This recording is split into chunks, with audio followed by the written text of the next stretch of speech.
자, 기도할게요. 하나님 아버지 감사합니다. 주님께서 오늘 또 이 시간 우리에게 허락하신 그 나눔의 시간들을 하나님 앞에서 잘 가질 수 있도록 허락해 주시고 또 이 시간 허락해 주신 그 은혜대로 우리가 깨닫고 우리의 삶을 정말 주님의 지혜로 가득 채우기 원합니다. 예수님의 이름으로 기도했습니다. 아멘. 자, 네. 우리가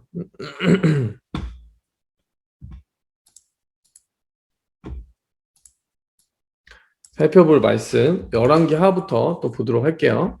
네. 열왕기하. 네. 네.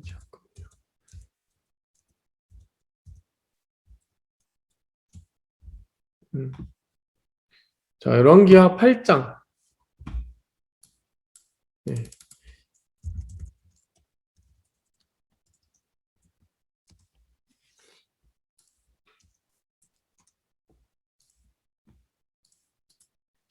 네, 이 부분 좀 빨리빨리 지나가도록 할게요.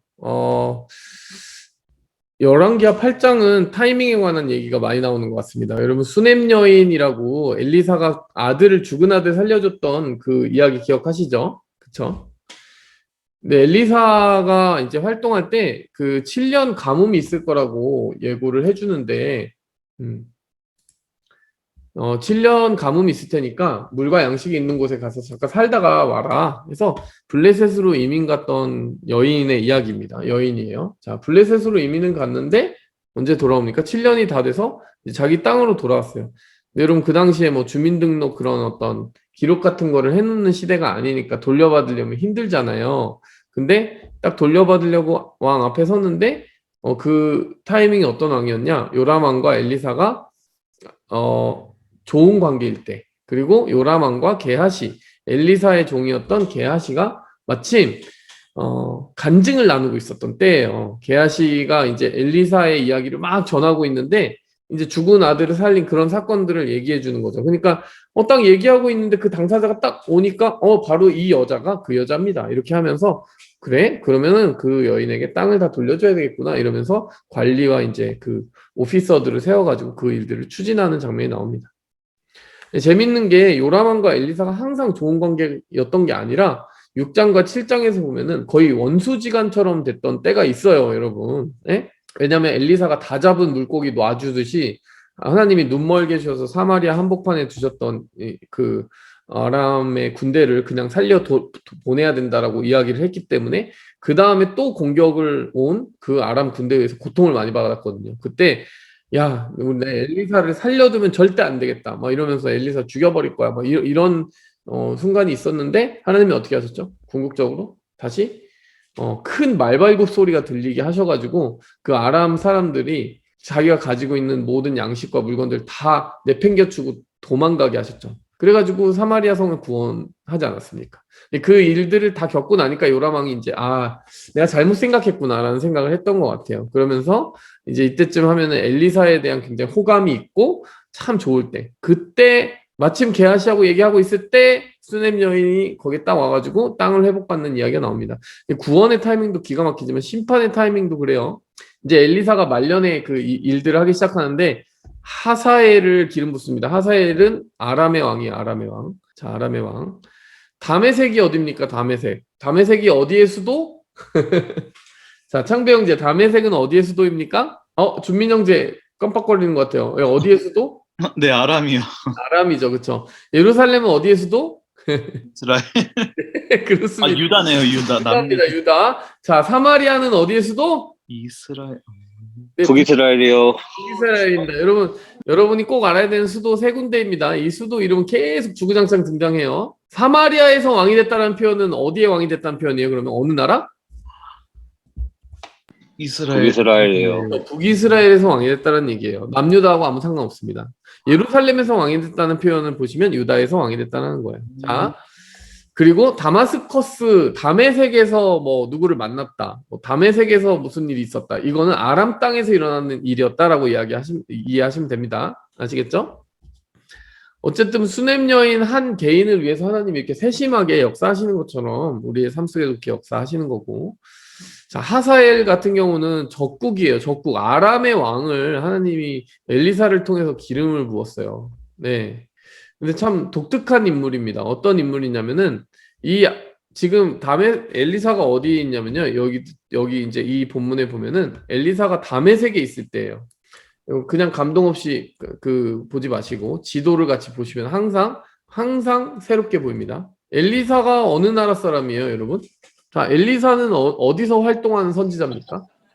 북이스라엘이요. 그렇죠. 북이스라엘에서 활동하는 선지자예요. 그래서 여러분 계속 북이스라엘 왕들하고 대화하는 선지자가 갑자기 아람 땅에 가 있어요.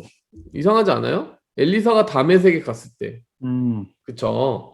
자, 이런 부분들이 여러분 지도를 펼쳐놓고 볼 수 있어야 성경에서 이렇게 눈에 확 들어오는 거예요.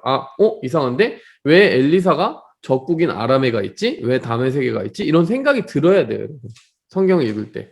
그래서 이런 지명을 잘 아셔야 되는데 핵심적인 지명들, 특히 다메섹 같은 거는 알고 있어야 된다. 이 얘기 하는 거예요.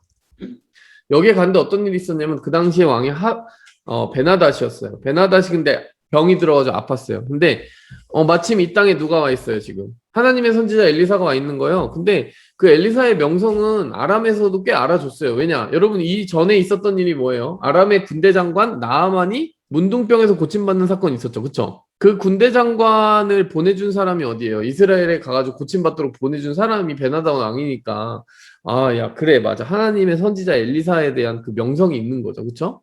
그래서 자기 병이 나을지를 묻기 위해서 자기의 그 부하를 보내는데 그 부하가 누구다? 하사엘입니다. 여러분 하사엘 이름 아셔야 돼요. 왜냐하면 엘리야에게 누구를 기름 부으라고 하셨죠? 자, 엘리야에게 기름 부으라고 하신 세 명이 누군지 아시는 분? 자, 카메라 켜주세요.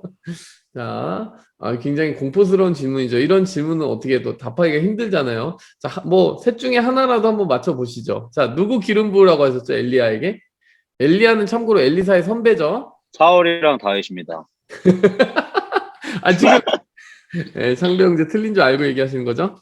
네. 사무엘이 내 기름을 부었죠. 자, 웃기려고 했습니다, 목사님. 네네네. 누구죠? 그 누구지? 네. 하사엘. 맞아요. 하사엘이에요. 하사엘을 기름 부으라고 했고요. 그 다음 엘리사. 그 다음 갑자기 기억이 안 나. 하사엘과 엘리사와 예후를 기름 부으라고 했어요. 자, 이것도 지도를 같이 보셔야 돼요. 자, 보세요. 자, 하사엘은 아람의 왕이에요. 아람의 왕. 이스라엘에게는 적국이죠. 적국의 왕을 기름 부으라는 거예요. 엘리야에게. 그 다음에 하사엘 말고 누구 있었죠? 그러니까 엘리사는 누구예요? 엘리사는 엘리야의 후임이 되는 선지자니까 뭐 그럴 수 있는 거고. 그 다음에 기름 부으라고 했던 건 예후거든요. 예후는 누구냐면요. 이스라엘의 그 다음 왕이에요. 요람 지금 이 이스라엘에 세워질 다음 아합 가문을 쓸어버릴 왕이에요. 그러면서요. 자, 이 하사엘의 칼을 피한 자를 이 예후가 다 처단하게 된다. 하사엘의 칼을 통해서 1차 심판, 그리고 그 칼을 피한 자를 누가 심판한다? 예후가 심판한다. 그렇게 해서 하나님이 그 하사엘과 예후라고 하는 그 콤비네이션에 의해서 누구를 다 처리하시냐면요. 이스라엘과 유다에 남아있는 모든 아합 가문은 다 쓸어버리려고 하셨는데, 자, 어쨌든 하사엘을 기름 붓기 위해서 간 거예요. 그러니까. 근데 이때 어떤 식으로 왔냐? 베나닷이 보내가지고 하사엘이 왔는데, 자기 주인이 살지 안 살지를 물어보러 왔잖아요. 근데 엘리사가 뭐라고 그러냐면 살 거라고 얘기해요. 근데 살 건데 죽을 거라고 얘기해요. 이 병 때문에 죽지 않는데 죽을 건 확실하다라고 얘기해요. 무슨 말일까요? 암살당하는 거죠. 가서 하사엘이 자기 주인을 암살합니다. 굉장히 악한 왕이 등장을 하는 거죠. 자, 어쨌든 악한 왕 하사엘을 통해서 하나님이 아합 가문의 마지막 왕인 요람과 아합의 사위 아하시아를 치는데, 아하시아는 여기 유다의 왕이고 마지막 왕 요람은 이스라엘의 왕이다. 이렇게 아시면 되겠어요. 아합 가문에서. 자, 그렇게 해가지고 죽습니다. 이렇게 해가지고 자, 여기 그 예후가 등장을 해가지고 여기 여호람이라고 되는데 요람이라고 보시면 좋을 것 같아요. 여호람이라고 한 군데 쓰여 있는 경우도 있는데 요람이라고 읽는 게 조금 덜 헷갈리겠죠? 자, 그다음 예후라고 하는 인물로 넘어가게 되는 거예요. 예후. 자, 아합 가문이 아합, 아하시아, 여호람. 네. 뭐 이렇게 이어지는데 여러분 예후가 이제 끝장을 냅니다. 예후가. 예후는 여러분 정말 진짜 잔인하기로는 끝판왕이에요. 여러분 근데 아합 가문에서 누가 좀 잔인하다라는 명성은 누가 있었나요? 참 아합 가문에서 이 사람 참 잔인했다. 기억나시는 사람 있으세요? 유진자매 누구 없나요? 아합 가문에서? 제가 힌트 드리겠습니다. 나봇의 포도원. 아, 이세벨 남편이요. 그쵸. 아합이 이세벨 남편이고 아합의 아내인 이세벨이 되게 잔인했죠. 그렇지 않나요? 아, 엘리야에게 너 다음날 죽을 거야. 막 엘리야가 850명 선지자가 대결해서 이겼는데도 다음날 눈 하나 깜짝 안 하고 너 다음날 죽을 거야. 막 이렇게 뭐 당차게 얘기했던 게 이세벨이고 뭐 아합 왕이 좀 원하는 포도원이 있다고 하니까 어떻게 해요? 막 술수를 써가지고 죽이고 빼앗아 오는 역할을 했던 게 이세벨이죠. 이세벨이 굉장히 잔인하죠. 근데 하나님이 그런 잔인한 왕가를 무너뜨리기 위해서 정말 그 여러분 역사 이 이스라엘 왕들의 역사를 봤을 때 가장 잔인한 인물을 일으키셨어요. 예후예요. 예후가 정말 피바람을 일으킵니다. 이 일이 어떻게 전개가 되냐면 여러분 이 당시에는 이 남북이 굉장히 좋은 관계가 있었어요. 그래가지고 여기 있는 아하시아 왕 보이시죠? 남쪽에 아하시아. 남쪽에 아하시아 왕과 이 북쪽에 있는 여기 여호람이라고 했는데 요람이라고 읽으세요. 요람 왕이 동맹 관계였어요. 동맹 관계. 그 전에도 아합 왕하고 여기 여호사밧 왕하고 이상한 컨비네이션이 있었다고 그랬잖아요. 여호사밧 같은 좋은 왕이 왜 저 아합 같은 쓰레기 같은 사람 쓰레기 같은 왕과 이렇게 친분이 있었느냐 뭐 이런 얘기를 한 적 있잖아요. 그렇죠? 결국에는 아합이 자기 딸을 여기 아시아에게 시집을 보내버려가지고 사돈 관계가 맺어진 거예요. 그러니까 이제 아합 가문에서 요람과 아하시아까지도 친해요. 그러니까 이 친분이 망할 친분이죠. 왜냐 우상 숭배를 주고받는 그런 바알 숭배를 이렇게 전염시키는 그런 좋지 않은 친분이었죠. 근데 어떻게 했다? 이 둘이 다시 한꺼번에 망하는 네, 그런 일이 벌어지게 됩니다. 그게 어디냐? 자, 길르앗 라못을 되찾기 위한 싸움이 벌어지는데 여러분 길르앗 라못은 어디였냐면 여러분 성경을 자세히 보시면은 아실 거예요.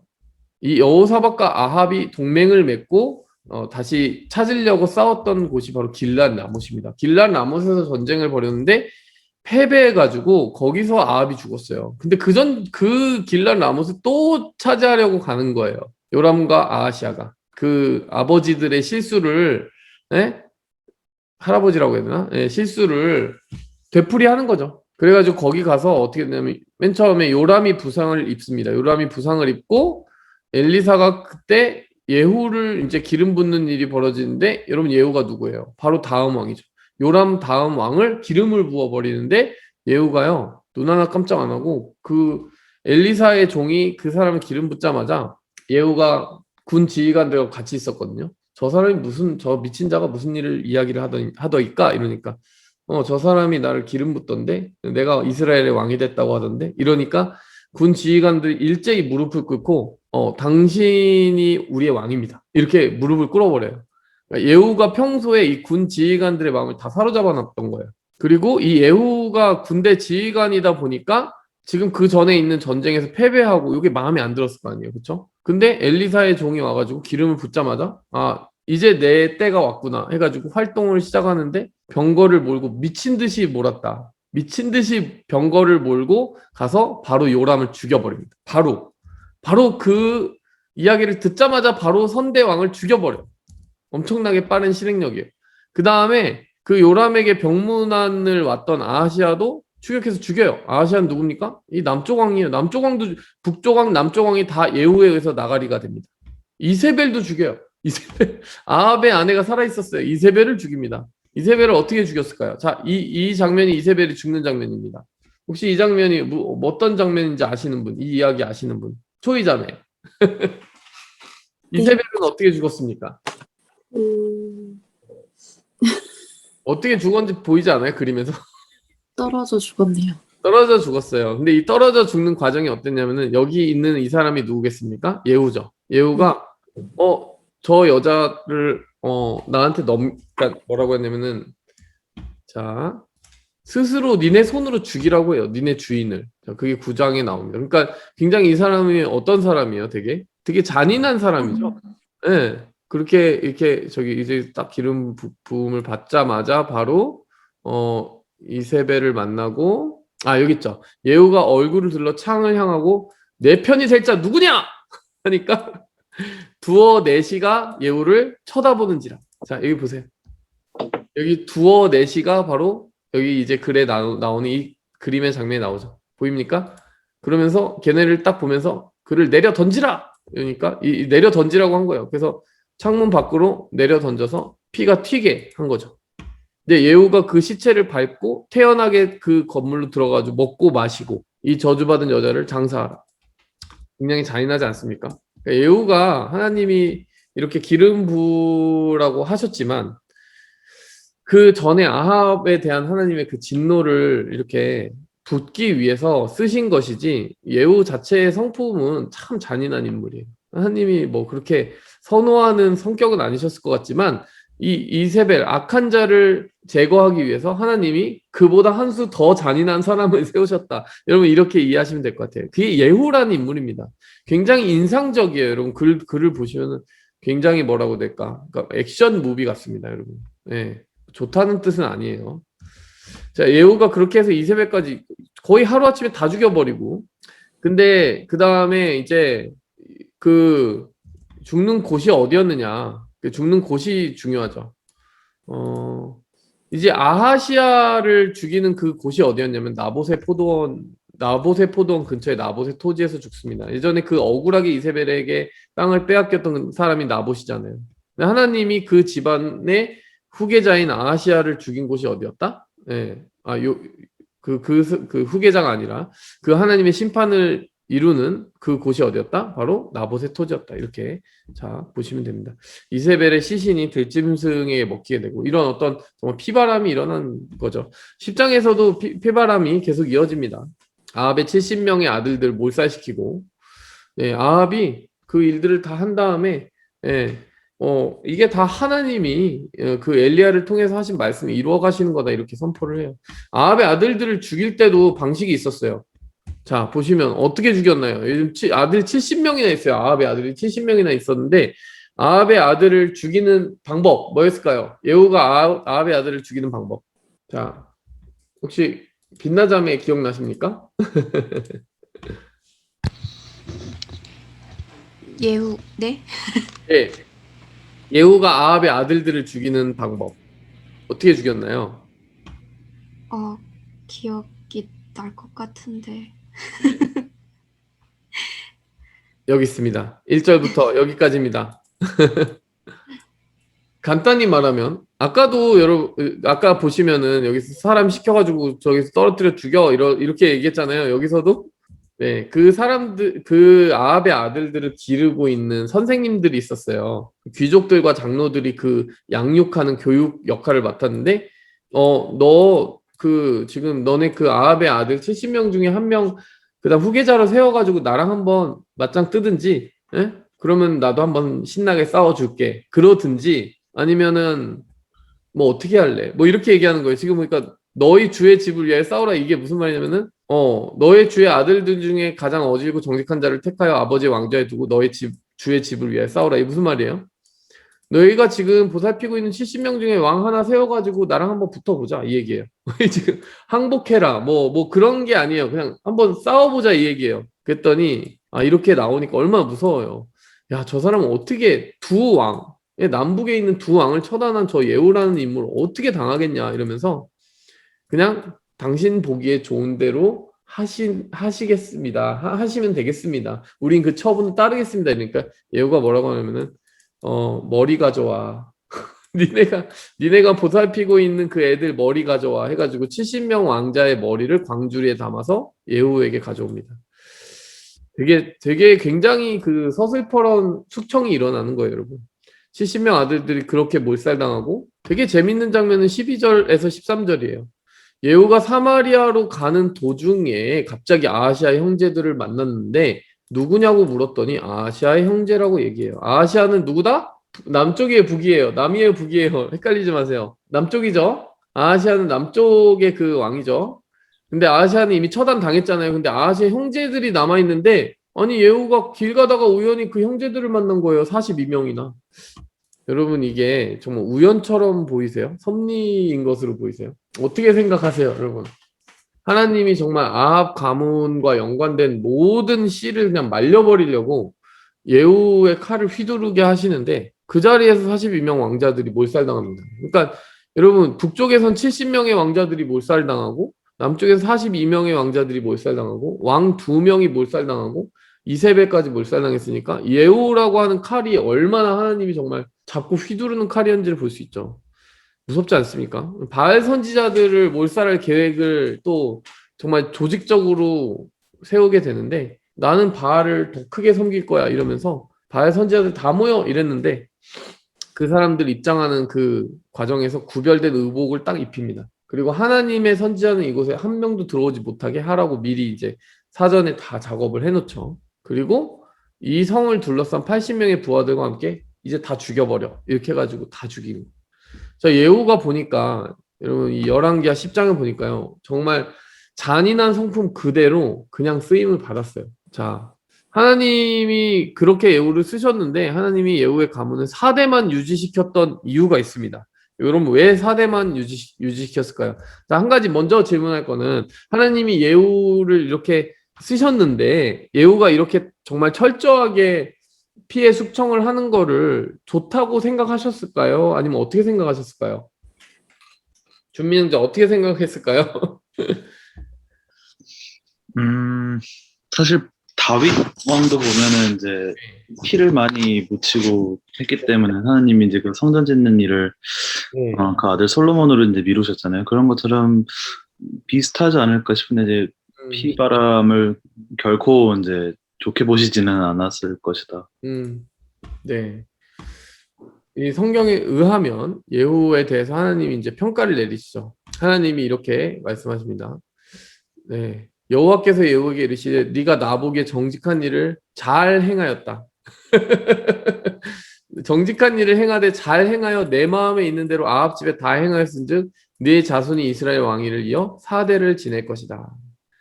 자, 그러니까 여러분 예후라는 인물은 어떤 인물이다? 굉장히 잔인하고 과감하게 아합 가문에 관련된 모든 사람을 다 죽인 사람이다. 근데 하나님이 그걸 어떻게 보셨다? 칭찬하셨네요. 네, 칭찬하셨다는 얘기예요. 칭찬하셨는데 왜 질문이 이거예요. 너의 그 가문은 4대 동안 왕위를 이어받게 될 거다. 왜 그랬을까요? 그건 바로 이 29절의 이야기 때문입니다. 29절 뭐다? 바알을 멸했지만 예후가 이와 같이 바알에 관련된 모든 그 선지자들 다 죽였지만 29절에 보니까 여로보암의 죄에서는 떠나지 않았다는 얘기예요. 그래서 4대만 너희가 그 집권하게 해줄게 이렇게 하신 거죠. 자, 어쨌든 여러분 북이스라엘에서 계속 뿌리 깊게 있었던 게 뭐예요? 바알 신앙이었잖아요. 바알을 계속 섬겼잖아요. 이세벨의 아버지가 바알 제사장이었기 때문에 그 이세벨이 가지고 온 바알 그 신전, 바알 선지자들 너무나 많았고 엘리야가 그 바알 선지자하고 대결하느라고 정말 피곤했잖아요. 근데 여러분 열왕기하 10장 와 보니까 그 아합 가문과 관련된 모든 사람들 이세벨까지 다 하나님 쓸어버리시고 그 바알 선지자 지긋지긋한 바알 선지자들을 그냥 한 번에 그 자리에서 한 명도 남기지 않고 씨를 다 말려버리신 거예요. 어쨌든 하나님이 얼마나 그 하나님의 나라를 정결하게 하시고자 하시는지 볼 수 있습니다. 자, 11장에 가보니까 자, 이건 남쪽 얘기로 넘어가는 거예요. 아달랴. 이게 왜 남쪽 얘기로 넘어가냐면은 여러분 남쪽에 그 원래 아하시아 왕이 그 왕이었잖아요. 그쵸? 아하시아 왕이 지금 어떻게 됐다? 누구에 의해 죽었다? 아하시아 왕이? 네, 지금 누가 말씀하셨어요? 아하시아 왕이 누구에 의해 죽었습니까? 방금 전에? 예후요. 예후에 의해서 죽었잖아요. 근데 문제가 생겼어요. 아하시아의 형제들까지 다 죽였어요. 아까 42명 죽은 거 기억나시죠? 그러니까 아하시아 나이대가 왕을 할 정도의 나이고 아하시아 형제들이면은 그러니까 아하시아가 죽었으니까 공백을 형제들이 메워야 되는데 아하시아 형제들 다 죽었네. 그러면은 아하시아 때에선 찾을 수 없고 아하시아의 아들들이나 하여간 손자들 때에서 찾아야 되잖아요. 그렇죠? 근데 아달랴가 어떻게 했을까요, 여러분? 손자들을 죽이기 시작합니다.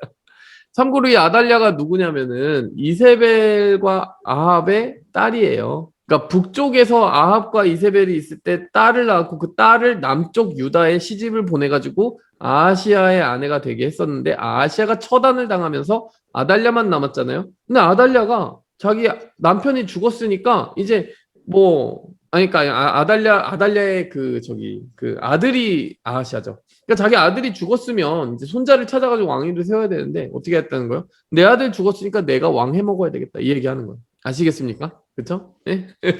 아달랴 어떤 인물인 것 같아요? 굉장히 욕심 많은 인물. 네, 굉장히 욕심 많죠. 아, 내 아들이 죽었어? 그럼 내가 왕을 해야지. 이렇게 하면서 내 손자들 다 죽여야 되겠다. 이렇게 한 거예요. 손자들을 막 죽이기 시작하고 스스로 왕이 됩니다. 근데 여기서 그 손자들 중에 한 명, 아하시아의 아들 한 명이 생존을 했는데 그게 요아스고 누가 생존시켰습니까? 여기 보니까 네. 참 아주 다행히도 그 제사장이 살렸어요. 제사장이. 여호야다라는 이름을 꼭 기억하시기 바랍니다. 왜냐하면 여러분 뭐야 깜짝이야. 네, 여호야다라는 이름이 왜 중요하냐면은 그 제사장의 이름인데 여러분이 성경을 좀 아시면은 야다라고 하는 건 알다라고 하는 뜻이거든요. 알다. 예, 여호야다라는 뜻은 그러니까 하나님을 알다 이런 뜻이에요. 그래서 제사장인데 자 아하시아의 누나인 여호세바가 그 자기 그 브라더의 아들인 요아스를 그러니까 자기 조카죠. 조카를 감추는 거죠. 조카를 감췄는데 그 여호세바의 남편이 하필이면 제사장이네. 그래서 성전에다가 6년 동안 감췄어요. 성전에다 감춰놓으니까 아무도 못 찾더라. 아, 성전이 제일 눈에 잘 띄는 곳인 것 같은데 성전에 감췄더니 못 찾았다. 이거 왜 그랬을까요? 왜 그랬을까요? 성전에 안 가서? 그렇죠. 요 아달랴가 성전을 가겠습니까? 하나님을 그렇게 섬기는 사람 같지 않죠? 성전을 안 가니까 거기서 6년 동안 그 몰래 잘 키웠어요. 자, 키워서 이제 요아스가 6년간 숨겼는데 7세가 됐다. 그러면 진짜 한 살 때 살아남은 거예요. 한 살 때. 그래가지고 이때 아달랴의 정권이 전복되는 장면이 나옵니다. 자, 이게 성전에서 즉위식을 기습적으로 거행하는 장면이 나오고, 예, 그 장면 여러분이 보시면 아주 이 극적인 상황을 이렇게 잘 그림으로 표현을 해놨는데, 기습적으로 즉위식을 하는 거예요. 얘가 7살처럼 보이진 않는데 조금 나이가 더 들어 보이는데 자 이게 누구다? 이 제사장이 누구다? 야다. 예, 여호야다입니다. 자 여호야다고 뭐 여호세바는 어딘지 모르겠지만 여기 이게 7살 치고는 조금 나이가 들어 보이는데 어쨌든 7살이랍니다. 네, 이렇게 왕이 됐고 갑자기 이런 상황이 펼쳐지고 여기 여러분이 이제 드라마 바이블로 들으신 분은 그 목소리를 들어봤을 텐데 반역이로다 뭐 이래요. 아달랴가 반역이로다. 네, 이미 그때는 늦었죠. 그래가지고 이 군사들에 의해서 끌려가서 성전 밖에서 죽임을 당합니다. 어쨌든 이렇게 함으로써 여러분 열왕기하 이 9장부터 10장, 11장까지 하나님이 예후를 통해서 북쪽, 남쪽 정말 가릴 것 없이 사람들을 다 처리하셨고 열왕기하 11장에 보니까 이 아달랴 마지막 남은 이 이세벨과 아합의 딸 아달랴를 처리하심으로써 이 모든 영향을 끊어버리셨어요. 자 어쨌든 자 그렇게 하나님이 얼마나 그 우상 숭배를 미워하시는지를 우리가 볼 수 있는 거죠. 네. 자 그리고 네, 자 다시 더 보도록 할게요. 자, 이 역사의 이제 끝이 어떻게 가겠느냐 이제 참 걱정이 되죠. 자 근데 열왕기하 12장으로 넘어오면서 제가 이 역대하까지 같이 이제 보여드린 이유는 평행본문이니까 보여드리는 거예요. 여러분이 평행본문 같이 보면 참 좋은데 시작보다 끝이 중요하다. 이게 바로 요아스의 인생을 요약하는 좋은 그 표현이 될 것 같아요. 요아스가 몇 살 때 왕이 됐다고요, 여러분? 7살. 자, 7살밖에 아니에요. 자, 근데 7살에 왕이 됐고 생명의 은인이 누구입니까? 여호야다. 여호야다죠. 여호야다가 자기를 살려준 사람이고 뭐 엄마고 아빠고 다 죽었잖아요. 지금 아무도 살아남은 사람이 없잖아요. 뭐 할머니는 이미 죽은 지 오래고. 그러니까 이 요아스의 인생에 의지하고 살아갈 사람은 여호야다밖에 없잖아요. 그렇죠? 근데 여호야다가 나쁜 사람이 아니고 참 선한 인물이기 때문에 이 여호야다가 살아있는 동안은 잘 그 뭐라고 그러죠? 인생 잘 살았다라고 나와 있어요. 예. 여기 보시면은 열왕기하 12장 2절 보면은 여호야다가 그를 교훈하는 모든 날 동안에는 정직히 행하였다. 여러분 2절 말씀 같은 거 보면은 쎄해야 돼요. 그렇지 않습니까? 그의 인생이 계속 정직하였더라가 아니라 뭐다? 2절 말씀 보니까 여호야다가 교훈하는 날 동안만 정직히 행했다는 거는 뒷부분이 좀 예상이 되지 않나요? 저 문장만 읽어봐도. 그래서 여러 좋은 일들 많이 해요. 성전 수리를 명령해가지고 여기 지금 성전 수리하는 장면입니다. 그래가지고 성전을 수리할 수 있도록 헌금함까지 만들고 백성들이 이제 헌금을 하면 그걸 모아가지고 전문적인 그런 미장이들 석공들한테 맡겨가지고 이렇게 성전을 정말 아름답게 다시 세우는 그런 모습들을 보여주는데, 근데 뭐 약간 이런 그 표현들이 뒤끝 있게 나와요. 산당들은 제거하지 않았다. 여러분 산당은 항상 뭐다? 우상 숭배. 네, 우상 숭배의 장소인데요. 백성들이 우상을 숭배하는 장소예요. 그러니까 산당이라고 하는 거는 그러니까 여러 산이나 뭐 나무 아래 그런 곳에다가 따로 차려놓은 제단인데 그 제단에다 다른 우상을 섬기는 경우가 많았기 때문에 산당은 제거하지 않았다. 이건 좀 아쉽다라는 표현이에요. 항상 여러분들 성경 여기 열왕기랑 역대기 볼 때 저 표현은 어떤 뉘앙스를 가지고 있는 걸까? 약간 아리까리한 표현들이 있는데 그 중에 하나가 이제 그러나 산당은 제거하지 않았다. 이런 표현도 있거든요. 그 표현이 약간 부정적인 의미를 담고 있는 표현이에요. 산당들은 백성들이 이렇게 스스로 기도하는 그런 장소였는데 좀 우상들을 향해서 기도하는 곳이었기 때문에 자, 한마디로 요약하면 뭐다? 중앙에 있는 예루살렘에 있는 성전만큼은 뭐 깍듯하게 잘 지키고 그곳에서 드려진 예배는 아주 정결하게 잘 정하려고 했지만 바깥에서 백성들의 삶이 펼쳐지고 있는 그 일반의 삶 속에서는 종교개혁을 하지 않았다는 거죠. 그러니까 왕과 그 예루살렘에 있는 사람들은 어찌어찌 신앙생활 잘 하는데 신앙생활 우리 다 같이 하자. 우리 온 나라가 바뀌어야 된다. 이런 식으로까지는 안 나갔다는 거예요. 무슨 말씀인지 아시겠죠? 여호야다가 죽자마자 영성이 꼬여버리는데 어떻게 꼬여버리느냐? 네. 이상한 일들이 벌어지는데 이 하사엘 아까 세운 하사엘 누가 세웠다고요? 누가 기름 부었습니까? 하사엘을? 엘리사요. 네, 엘리사 선지자가 기름 부은 그 하사엘이 갑자기 남유다를 침략해 와요. 아까 이스라엘을 침략했을 때는 요람 왕에게 부상을 입혔고, 네, 그 칼이 갑자기 여기까지 쑥 들어오네요. 자, 보세요. 여기 쑥 들어와가지고, 예전에 블레셋 지방이었지만 유다가 점령한 그 가드라고 하는 곳을 빼앗아 갑니다. 근데 요아스가 좀 새가슴인 것 같아요. 성전에 있는 금으로 뇌물을 바쳐가지고, 우리 좀 봐달라고 해가지고 돌려보내고, 그리고 그거는 뭐 문제가 안 되는 것 같은데 그럴 수 있다 뭐 치는데 지역의 방백들에 의해서 우상숭배가 시작되는데 무슨 말이냐면은 이거는 이 역대하에 나온 글들이에요. 여러분 열왕기하에는 그 내용이 없는데 역대하에 나와 있어요. 지역의 방백들, 여러분 방백이라는 표현이 뭡니까? 방백. 어려운 단어는 또 짚고 넘어가야죠. 지역 유지. 맞습니다. 지역 유지예요. 지역 유지들이 갑자기 이제 이 왕에게 여호야다가 죽자 이 요아스에게 와가지고요 우상 숭배를 권유해요. 왜 그런 권유가 일어나겠어요? 산당들을 제거하지 않았잖아요. 그러니까 그 백성들의 삶 깊숙한 곳에 있는 우상 숭배가 제거되지 않았기 때문에 이들이 거꾸로 왕에게 영향을 미치기 시작하는 거예요. 그리고 그걸 따라갑니다. 그리고 그것에 대해서 꾸짖는 사람이 나타났는데 이 스가랴예요.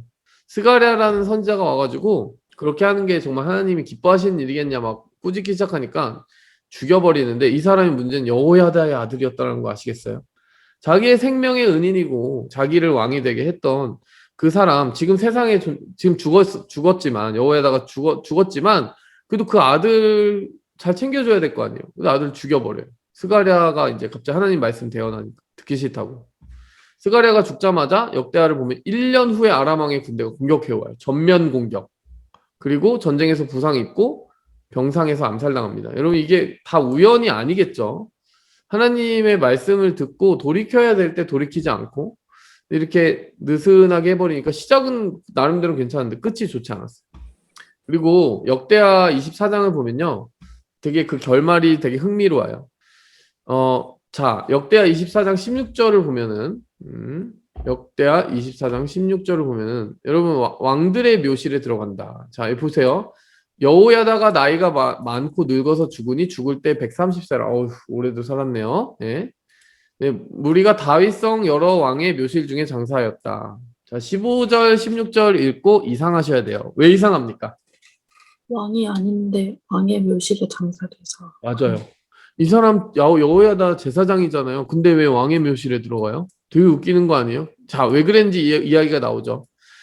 이는 그가 이스라엘과 하나님과 그의 성전에 대하여 선을 행하였습니다.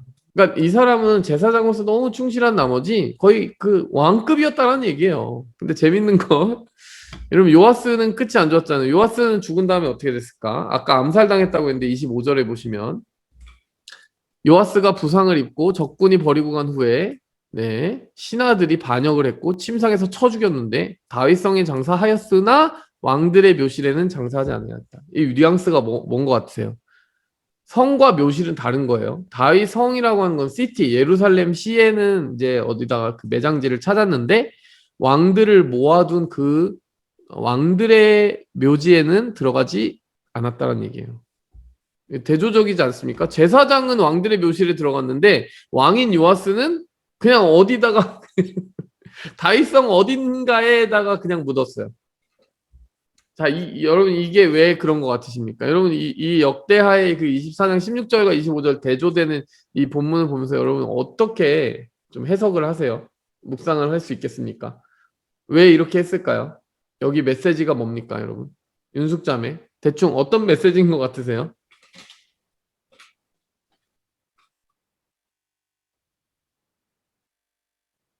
없으십니까? 자, 네. 있긴 있는데 머리가 멈췄습니다. 머리가 정리. 자, 뭐 그런 거 아니겠습니까? 뭐 사실 왕이 왕다워야 왕이죠. 그러니까 왕의 타이틀이 있다고 왕의 인정을 받는 게 아니고 또 제사장이지만 왕처럼 인정받는 사람이 있고 뭐 이런 거 아닐까 생각이 들어요. 그리스도인도 마찬가지 아닌가 이런 생각이 드는 거죠. 그러니까 그리스도인이 그리스도인답게 살아갈 때 정말 진짜 영광스러운 그 상급을 받는 것 같아요. 그렇죠? 그래서 우리도 이름값 하자. 이름값을 하자라는 그 조금 적용을 해볼 수 있지 않나 생각이 듭니다. 자, 열왕기하 이제 13장을 보면은 여로보암의 죄는 하여간 끝이 안 나요. 예후의 아들이 이제 여호아하스입니다. 여호아하스까지는 또 왕이 돼요.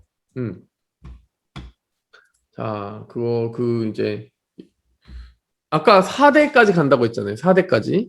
예후의 아들 여호아하스가 되고 여호아하스의 아들 요아스가 되고 뭐 여기까지는 일단 예후, 여호아스, 요아스까지는 이제 3대니까 아직 남아있어요. 아직 남아있는데 어쨌든 예후가 계속 여로보암의 죄는 해결 못했다고 했는데 그게 여호아스에게 그대로 넘어갑니다.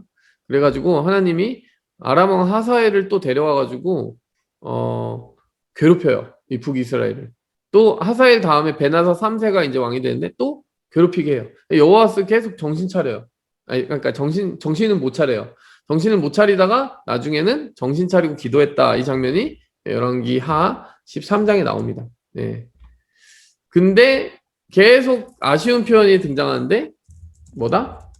여로보암의 죄에서는 이제 돌이키지 않았다라는 표현이 계속 나오죠.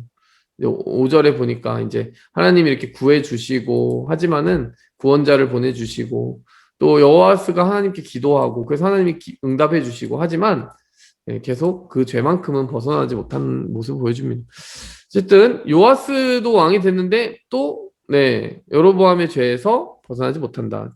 자, 여기서 잠깐 헷갈리지 마세요. 여기 요아스가 누굽니까? 요아스 이름 어디서 보셨어요? 아까 요아스 어디서 봤죠? 살아남은 손자. 맞아요. 아달랴가 죽이려고 했는데 간신히 이렇게 성전에서 숨어 자랐다가 왕이 됐다가 처음은 좋았지만 끝이 안 좋았던 왕이 요아스잖아요. 그쵸? 근데 우리가 헷갈리지 마세요. 그게 남쪽이에요, 북쪽이었어요? 남쪽이에요. 여러분 기억하기 쉽게 여러분 성전은 남쪽에 있습니까? 북쪽에 있습니까? 남쪽. 네, 남쪽에 있잖아요. 그러니까 남쪽에 있었던 제가 지금까지 카메라 가려놨었네요, 제 거를. 네. 아까 우리가 본 요아스는요, 남쪽 요아스예요, 남쪽 요아스. 극악의 난이도입니다. 이름이 겹치기 때문에. 자, 근데 여기 요아스는 누구다? 예후니까 북이스라엘에서 아합 가문 뒤집어버리고 예후가 세워진 거니까 북이스라엘의 요아스예요. 아시겠죠? 요아스는 아까 성전 요아스하고는 다른 요아스고 북쪽의 요아스다. 이 사람도 여로보암의 죄에서 이렇게 벗어나지 않았는데 한 가지 특이한 장면이 나옵니다. 여기에 보면은 이제 엘리사가 죽을 때가 됐어요. 엘리사가 죽을 때가 됐는데 요아스가 자 보세요. 엘리사가 죽을 때가 돼가지고 요아스가 이제 그에게 왔는데 막 눈물을 흘리고 내 아버지여 이스라엘 병과 마병이여 막 이렇게 막 펑펑 눈물을 흘리는 거예요.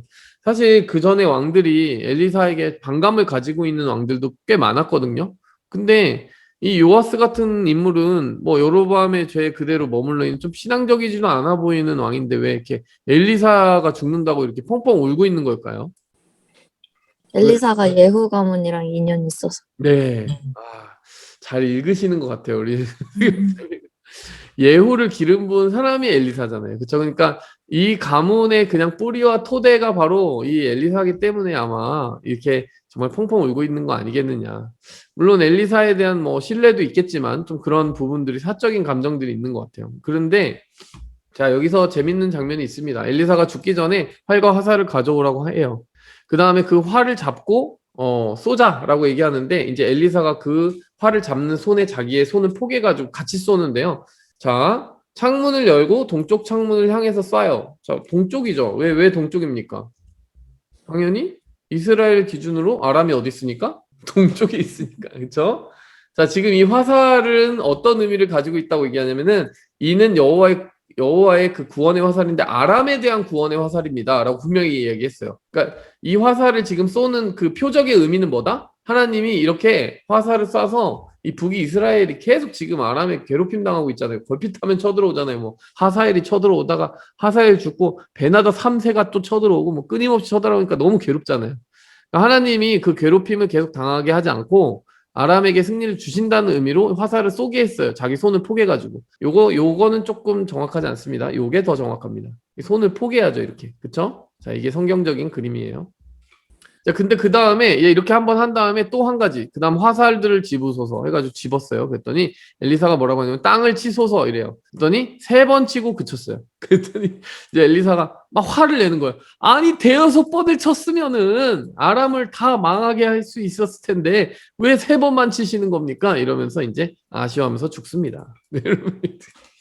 여러분 이 19절 보면서 어떤 생각이 드세요? 요아스가 이렇게 화살로 바닥 3번만 친 게 좀 아쉬우세요? 아니면은 아니 그러면 알려주시든가 뭐 이런 생각이 드세요? 어떤 생각이 드세요? 알려주셔야 한다고 생각합니다. 알려주셨어야 된다고 생각한다. 저희 자매 수경 자매는요?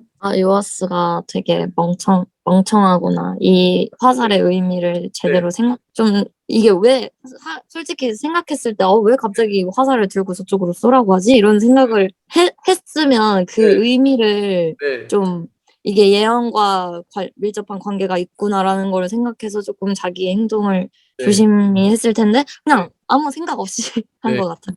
네. 맞아요. 여기 보면 사실 처음에 이 화살을 쏘라고 할 때 이게 아람을 향한 구원의 화살이다라고 설명을 했잖아요. 뭐 그 화살은 이미 날아갔지만 뭐 그 다음에 또 화살을 짚고 그걸로 땅을 치라고 하면 아니 상식적으로 이 17절에 보여준 이거하고 18절이 연결이 돼 있다는 생각을 약간 해야 돼요. 사실은 조금. 그러니까 이 화살을 가지고 땅을 치라고? 이거는 지금 아람에 대한 어떤 표적을 의미하는 것 같다. 이러면서 치겠죠. 저 같으면 그 엘리사 눈치를 보면서 계속 칠 것 같아요. 몇 번 쳐야 돼요? 계속 쳐야 돼요? 계속 치면 됩니까? 이러면서 여기 보면은 엘리사가 5번 쳤으면 더 좋았을 텐데 라고 했지만 저 같으면 안 멈췄어요. 저 같으면 안 멈춥니다. 멈추라고 할 때까지 계속 칠 것 같아. 왜? 앞에 분명히 힌트를 줬잖아요. 이 화살은 아람을 향한 화살이다. 하나님이 그걸로 구원하시는 표적을 보여주시는 거다 했으니까 화살 가지고 또 땅을 치라고 하면 그런 거겠지라고 하면서 좀 머리가 안 좋은가? 그러니까 이 뭐라고 해야 될까요? 이건 머리의 문제가 아닙니다. 영적인 감각의 문제예요. 지금 이 분위기, 엘리사가 죽으면서 그 아람으로부터 이 북이스라엘 구원하시려는 하나님의 계획을 말하는 이 분위기를 잘 느끼고 믿음으로 반응했다면 이거 3번 너무 아쉽다 이런 생각이 좀 들어요. 그래서 어쨌든 결과적으로는 큰 승리 3번을 실제로 큰 승리 3번을 하지만 뭐 결정적으로 아람을 무너뜨리지는 못했다. 이게 좀 아쉽죠. 자, 14장으로 넘어옵니다. 사우스 요아스로 자, 지금 이거는 노스 요아스입니다. 노스 요아스. 이건 사우스 요아스의 아들 아마샤. 남쪽으로 넘어오는데 아마샤도 시작은 좋았다. 예. 왜냐? 이 아마샤는 에돔과 전쟁을 하는 왕이었는데 에돔과 전쟁을 했는데 이것도 그 역대기를 같이 봐야 돼요. 여기서 그냥 에돔에서 전쟁하고 승리했다 이렇게 한 줄로 나와 있거든요. 근데 역대기를 같이 보면은 더 자세히 나와 있어요. 이때 한 가지 믿음의 선택을 합니다. 이 남유다의 왕이잖아요, 아마샤가. 근데 싸워서 이기기 위해서는 많은 군사가 필요하니까 이 북이스라엘의 용병들을 돈 주고 사왔어요. 근데 어떤 선지자가 와가지고 하나님이 그거 안 기뻐하신다. 북이스라엘 사람들은 하나님이 군대에다가 포함 안 시켰으면 좋겠다고 하신다. 이렇게 얘기하시니까 저 이미 그 용병 값 다 치렀는데요. 이렇게 얘기해요. 그러니까 여러분 이미 벌써 그 값을 다 치러버렸어요. 샐러리를 다 줘버렸단 말이에요. 그러니까 너무 아깝잖아요, 솔직히. 그리고 군대가 한 명이라도 더 있어야 이기지. 근데 이 아마샤가 어떻게 했냐? 그 말씀을 따랐어요. 용기 있는 거예요, 안 있는 거예요? 용감하죠. 그리고 실제 굉장히 큰 승리를 거두게 됐다라고 하는 역대하 25장을 보면은 굉장히 많은 군사들을 죽이고 이기는 그 승리를 거두는데요. 굉장히 황당한 일이 벌어집니다. 굉장히 황당한 일은 뭐다? 거기서 우상을 가져오더라. 이 역대하 25장에 도저히 이해할 수 없는 그 장면이라고 할 수 있어요. 네, 도저히 이해할 수 없습니다. 여기 보면은 아마샤가 이 소금 골짜기에서 세일 자손 만명, 세일이라고 하는 곳이 이게 에돔 쪽입니다. 자, 그랬는데 네, 에돔 사람들을 죽이고 돌아올 때에 세일 자손의 신들을 가져와서 자기들의 신으로 세웠다. 그럼 이 14절 보시면 어떤 생각이 드세요? 아마샤라는 인물의 이 선택을 여러분은 어떻게 생각하세요? 그 아들, 그 아버지의 그 아들. 네, 일단 그 아버지의 그 아들인 것 같고 요아스도 좀 이렇게 좀 그랬는데 또 한 가지는 뭐냐면 지금 내가 에돔을 하나님을 의지해서 에돔을 이겼잖아요. 그러면 누가 더 센 거예요, 사실은? 하나님이 세잖아요. 그럼 하나님을 계속 의지하면 되지. 여기 에돔을 이겼는데 에돔에 무너진 그 신들을 가지고 와서 자기 신으로 섬긴다? 이게 이게 똑똑한 사람이 하는 일이냐라는 거죠. 그쵸? 어이없는 일이죠. 그래서 하나님이 선지자를 보내는데 우리가 너를 우리의 참모로 세운 적이 있냐? 너 맞으려고 그러니? 뭐 이런 식으로 위협해요. 하나님이 이런 식으로 나오면 또 이 왕을 축복할 수가 없습니다.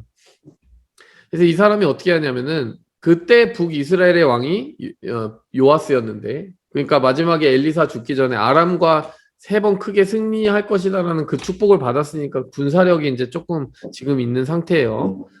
거기 괜히 싸움 걸어요. 괜히 싸움 걸었다가 패배당하고 포로로 잡혀가는데 어떤 정도의 패배였냐면은 예루살렘이 함락이 돼가지고 성벽을 허물어버리고 성전 기물 금은 다 탈취해갑니다. 그러니까 이게 굴욕을 당한 거죠, 남유다가. 예? 그래서 반역을 당하고 라기스라고 하는 곳으로 도망갔다가 죽임을 당하고 유다의 한 성읍에 장사됐다. 요것도 이런 표현들이 나오면은 여러분들이 주목하셔야 돼요. 이건 아까 다윗 성도 아니고 아까 뭐라고 했어요? 제일 좋은 곳은 왕들의 묘실이라고 그랬죠. 그쵸? 왕들의 묘실에 못 가고 다윗 성에 장사된 왕이 있었죠. 아까 요아스 왕. 자, 근데 그 다윗 성도 아닌 유다의 한 성읍에 장사됐다. 이건 왕 취급을 못 받았다라는 거죠. 예. 그러니까 패망의 지름길입니다. 이렇게 교만하면 안 돼요. 자, 어쨌든 후반으로 넘어가서 자, 또 북쪽으로 넘어오는 거예요. 여로보암 2세. 자, 남북 계속 번갈아 가면서 얘기하고 있다는 거를 여러분 아셔야 되는데, 여로보암 2세는요, 여러분, 사실 군사적으로는 제일 강성했던 때예요, 북이스라엘이. 근데 영적으로는 안 좋았어요. 그러니까 이스라엘 영토를 하맛 어귀에서 아라바 바다까지 회복했다라고 하는 거, 이게 제일 큰 영토를 확보했던 시기라고 보시면 돼요. 근데 여전히 죄에서는 벗어나지 않았고, 열왕기 14장에서는 이렇게 그냥 그렇게 기뻐하지 않으시면서도 그에게 그래도 힘을 주신 이유는 이스라엘 백성들 고통받는 거 너무 보기 힘드셔가지고 그랬다라고 하는 그런 표현이 나옵니다. 자, 하지만 하나님이 더 큰 심판 준비하고 계신다. 자, 근데 여러분 국제적인 정세에 대한 지식이 좀 필요해요. 자, 왜 지식이 필요하냐? 여러분이 보시면 여기 있는 이 나라가 뭐다? 아람이죠, 아람. 이스라엘이 아람하고 계속 항상 싸우고 있었죠, 그쵸? 근데 여러분 여기 있는 이 나라는 뭡니까? 네, 아수르죠. 여러분 이건 세계사에서 아시리아라고 하는 나라로 이 철기 문명을 막 꽃피운 나라죠. 바벨론에 먹히기 전에 아수르가 짱이었습니다. 캡짱. 근데 아수르가 와서 여기 이제 서진 남진을 하기 시작하는데 여기 서쪽으로 남쪽으로 내려오면서 아람을 막 압박하기 시작해요. 아람을. 그리고 심지어 이제 본문 좀 지나가면 아람의 왕을 죽이기까지 하거든요. 그러니까 여러분 이 아람이 가장 이 아수르에 의해서 압박받던 시절이 바로 이 여로보암 시절입니다. 여로보암 2세 시절이에요. 이게 무슨 관계가 있을까요? 자, 너무 제가 그 알쏭달쏭하게 말씀드렸죠. 네? 자, 지금까지 이스라엘, 북이스라엘이 길을 펴지 못하게 계속 방해한 나라가 어디예요? 아람. 아람이잖아요. 근데 이 아람이 아수르에게 계속 괴롭힘을 당하잖아요. 그렇죠? 그러면 아람은 어디에 신경을 계속 써야 돼요? 아수르. 아수르를 방어하는데 신경을 써야 되잖아요. 그러다 보니까 누가 길을 편다? 북이스라엘이 잠시 숨을 돌리면서 그때 강성대국을 이루게 되는데 그게 여로보암 시대, 여로보암 2세 시대였다라는 거예요. 그러니까 여러분 이 세계사의 이 지도의 흐름을 보면은 이게 우연이 아니고 정말 성경이 너무 정확하게 기록돼 있어요. 소름 돋지 않습니까? 네? 이 역사하고 너무 정확하게 맞물려 있다니까요. 자, 그 다음으로 넘어가 볼게요. 뭐 여로보암 2세는 그렇게 살았다고 하는데 그 여로보암 2세가 북쪽을 다스릴 때 자, 남쪽에서는 우시아 왕 혹은 아사랴라고 이름이 되어 있는데 이 아사랴 왕, 우시아 왕이 다스리게 되는데 공통점이 있습니다. 보세요. 자, 여로보암 2세 41년 통치. 자, 남쪽의 우시아 왕은 41년 통치. 많이 다스렸어요? 안 다스렸어요? 그동안 왕들 보면 뭐 십몇 년 다스리고 뭐 이런 거 많았는데 41년 동안 다스리고요. 또 공통점 또 한 가지 있습니다. 우시아 왕 때 진짜 강성대국을 이뤘어요. 남쪽 이 유다가. 그러니까 북쪽에서는 여로보암 2세 때 군사적으로 전성기, 남쪽에서는 우시아 왕 때 남유다가 군사적으로 전성기였다라고 이야기할 수 있는데 여러분 우리가 아까 지금 방금 제가 지도에서 설명했잖아요. 남쪽 유다도 무관하지 않지 않을까요? 남쪽 유다도 왜 이때 강할 수 있었을까요? 길을 펼 수 있었을까요? 외세 침입이 없어서. 그렇죠. 어떻게 보면 아람이라고 하는 커다란 그 숙적을 저 위에서 지금 아수르가 막아주고 있기 때문에 그 정도 어떤 그 제한된 평화를 누리지 않았을까 이런 생각을 하게 되는 거죠. 자, 열왕기하 14장을 간단하게 이 사람의 삶을 얘기하고 이제 역대하 26장에 더 자세히 나오는데 41년 동안 통치하고 여기도 이제 스가랴 선지자가 사는 동안은 굉장히 하나님을 찾았다 이렇게 나옵니다. 그리고 여기 뭐 승리한 나라들 보면 대단한 승리들을 많이 거뒀어요. 블레셋, 마온, 아라비아, 그리고 암몬 사람들 조공 바치고 이집트에게까지 명성, 예루살렘에 망대 세우고 군사력으로 굉장히 잘 갖췄다는 얘기죠. 광야에 망대와 저수지를 만들었다. 좋은 거예요, 안 좋은 거예요? 광야는 풀이 자라거나 하지 않는 메마른 땅인데 거기에다가 군사 시설인 망대도 세우고 거기다 저수지를 만들었다는 거는 좀 뭔가 할 수 있는 여건을 만드는 거잖아요. 또 척박한 땅에도 개간을 하는 거잖아요. 그리고 고원과 평지에는 가축을 기르고 농부들이 밭과 포도는 관리가 이 사람은요 관심사가 되게 많은 사람이에요. 여러분 우시아 왕은 군사면 군사, 농업, 목축 모든 면에서 굉장히 관심사도 많고 나라를 잘 관리한 사람이죠. 그래서 역대하에 보면은 기이한 도우심을 받았다라는 표현이 나와 있는데 이 우시아 왕이 갑자기 이해할 수 없는 짓을 하기 시작합니다. 갑자기 성전에 들어가가지고 자기가 분향하려고 해요. 여러분 계속 말하지만은 아까 그 우리 모세의 율법을 잘 보신 분들 알겠지만은 분향은 누구만 하는 것이다? 제사장. 네, 제사장만 하는 거예요. 아론의 후예들만 하는 건데 이 사람이 여러분 잘못된 불을 들이려다가 죽은 사람들도 있는 거 아시죠?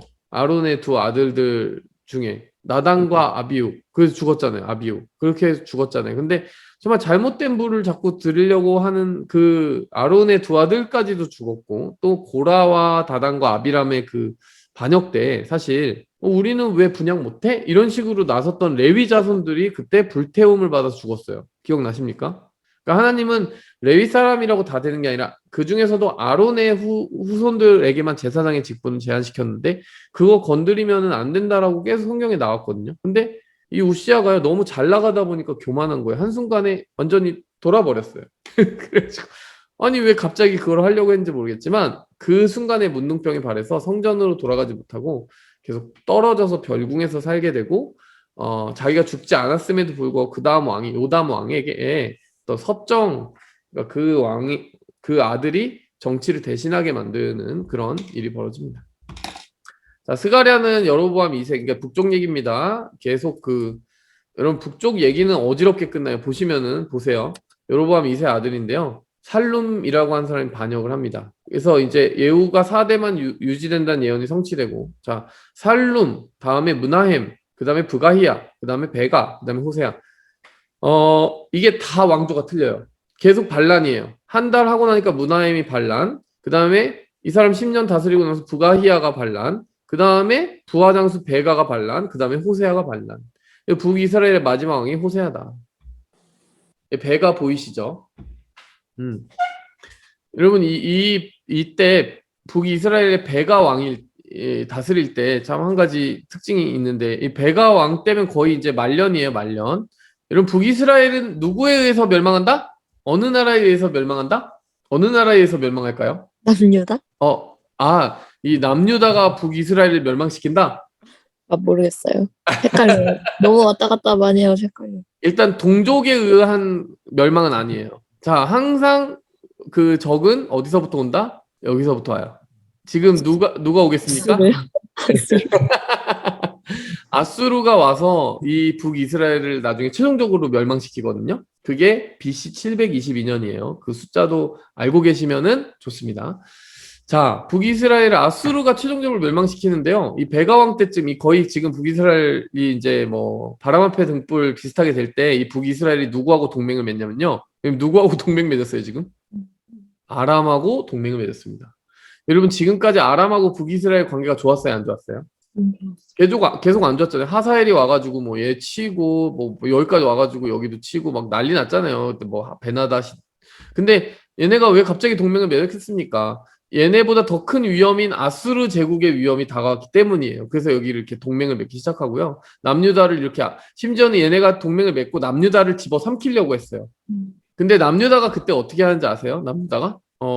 남유다가 그때 왕이 누구였냐면 우시야 후에 요담 왕이었고, 이 요담이 통치하던 시기에 이 베가와 르신이 연합을 해가지고 남유다를 막 공격하기 시작하는데, 일단 요담까지는 잘 버텼는데 요담 다음 아하스 왕 때 어떤 일이 벌어지냐면 이 북쪽의 이 성가신 존재들을 대항하기 위해서 이 아하스 왕이 어떤 정책을 펼치냐면요. 여기다가 손을 내밀어요. 어디다 손을 내민다? 아수르 왕에게 손을 내밀어요. 근데 여러분 이사야 선지자가 그 당시 이제 활동을 할 때 글을 보면은 절대 아수르에게 손 내밀지 말라고 그러거든요. 그러면 어디에다 손 내밀라는 거예요, 지금? 북이스라엘도 의지 못하고 아람도 의지 못하고 아수르도 의지 못하고 남유다에게 뭐라고 말하냐면은 나를 의지하면 내가 지켜줄게. 하나님이 그렇게 말씀하시는데 계속 얘네는요. 여기 붙어야 되나 저기 붙어야 되나 막 그때 왔다 갔다 하고 있었던 거예요, 그때. 어쨌든 굉장히 복잡합니다. 여러분 지금 세계사의 흐름이 어떻게 흘러가고 있냐면 이제 아수르가 커지고 얘네 이제 망할 날만 기다리고 있어요. 자, 어쨌든 넘어갑니다. 우시아 왕은 그렇게 강성되고 이뤘었는데 이제 강한 그 레가시도 이제 없어요. 이제 좀 있으면 요담의 아들 우시아 다음에 요담이었고 요담 다음에 아하스 왕 때쯤 되면은 이제 아수르의 세력이 굉장히 강해져요. 근데 여러분 아하스는 유다 역사상 가장 악한 통치입니다. 여러분 남유다 왕들은 그래도 어느 정도 그 평균 괜찮은 그 왕들이 좀 몇 왕들이 있었거든요. 여호사밧 왕이라든지. 근데 이 아하스는 틀렸어요. 우상 숭배를 막 종류별로 다 하고 몰렉에게 인신제사. 여러분 3절. 몰렉 아시는 분, 몰렉을 아시는 분 보너스 점수 드립니다. 뭐 그 점수 가지고 뭘 할 수 있는지 모르겠지만 몰렉이 뭘까요? 몰렉은 이런 신이다. 몰렉은 어떤 신입니까? 그 약간 소 얼굴 하고 있는. 어떻게 생겼는지는 제가 잘 모르겠어요. 몰렉이. 지금 방금 구글 쳐봤습니다. 아 그래요? 소처럼 생겼어. 소처럼 생겼어요?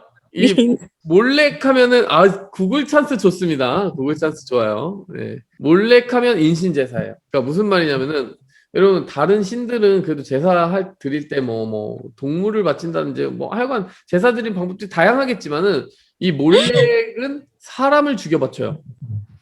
어린애들이요? 사람 중에서도 자기 아들. 오 마이 갓. 진짜 여러분 그래서요. 몰렉이라는 신은 하나님이 이름을 딱 언급해가지고 너네 이 신에게 자기 아들을 바치는 순간 난 정말 니네 다시는 안 본다. 그거를 율법서에다가 기록을 하셨어요. 몰렉에게 자녀를 바치지 마라. 이게 모세오경에 나와 있습니다. 그러니까 몰렉은 아주 하나님이 그냥 언급을 딱 하신 이건 너네 선 넘지 마 하는 그 신이었거든요. 그러니까 여러분 이 아하스 왕 때 그것도 남유다의 다윗 라인에서 다른 우상 숭배 뭐 바알 뭐 아세라 이런 거 귀여워요. 근데 몰렉에게 인신 제사를 하는 왕이 나타났다? 야, 이 나라가 진짜 미쳐 돌아가는구나 이렇게 아시면 돼요. 예. 그게 이제 여러분이 이제 성경을 읽을 때 그 하나하나를 딱 알면 진짜로 여기 보시면은 자기 아들을 불 가운데로 지나가게 하며 요 표현이 바로 몰렉에 대한 표현입니다. 자, 그래서 어쨌든 산당을 제거 안 하는 정도가 아니라 산당을 어떻게 한다? 여기 보세요. 또 산당들과 푸른 나무 아래에서 제사를 드리며 분향하였다. 그리고 이 표현도요. 아이고. 예, 푸른 나무 아래서 제사 드리는 게 뭐 죄인가? 여러분 이거 산당에서 제사 드린다는 표현 중에 하나예요. 우상 숭배한다는 얘기입니다. 이 표현은 여러분이 우상 숭배한다는 뜻이구나 이렇게 이해하시면 돼요. 산당을 지금까지 왕들은 산당을 제거 안 했다. 뭐 이 정도 좀 아쉽다 정도 표현이었지. 자, 이거 보세요. 이 산당에서 제사를 드리며 분향하는 게 누구다? 주어가 누구예요? 아하스가. 왕이 나서서 우상을 숭배해요. 망했죠. 나라 망했습니다, 이제. 왜냐 남유다까지 정신을 못 차려버리면은 이 북쪽이야 뭐 하나님이 버린 지 오랜데 남유다까지 이래버리는 거예요. 자, 그래서 결국에는 어떻게 되냐면은 뭐 베가 르신이 이렇게 쳐들어와가지고 남유다가 방어를 했다고 하는데 사실은 11개에서 그냥 방어했다 이러고 끝나지만 역대기에 보니까 12만 명의 용사들이 죽었고요. 20만 명의 포로가 잡혀가고요.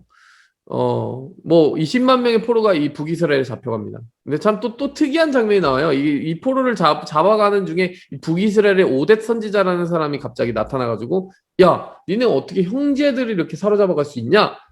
하나님이 기뻐하지 않으셔? 라고 하니까 이 20만 명, 이 남유다의 20만 명 포로들을 이 북이스라엘에서 잘 먹이고 입혀가지고 다시 돌려보내는 이야기도, 훈훈한 이야기도 나옵니다. 역대하 28장에 보면. 어쨌든 자꾸 이렇게 시달려요. 이 북쪽이 시달리니까 어떻게 한다? 나중에 넘지 말아야 되는 선을 또 하나 넘어버리는데 아수르를 의지합니다. 처음에 아수르 왕에게 뇌물을 줘가지고요. 아람을 공격해달라고 그래요.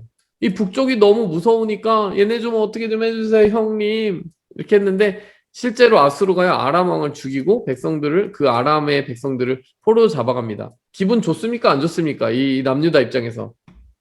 네, 좋죠. 아, 의지할 만하네. 우리 형님이 잘해주셨네라고 생각할 만하죠, 그쵸? 그래가지고요 이 사람이 어떻게 하냐면요 아수르 왕을 다메섹에 가서 만나요. 다메섹에 가가지고 견학을 가요. 이 남유다의 왕이 이 아하스 왕이 견학을 가가지고 어떻게 하냐면요 설계도를 따와요. 무슨 설계도를 따오냐면 다메섹에 세워져 있는 제단 설계도를 따옵니다.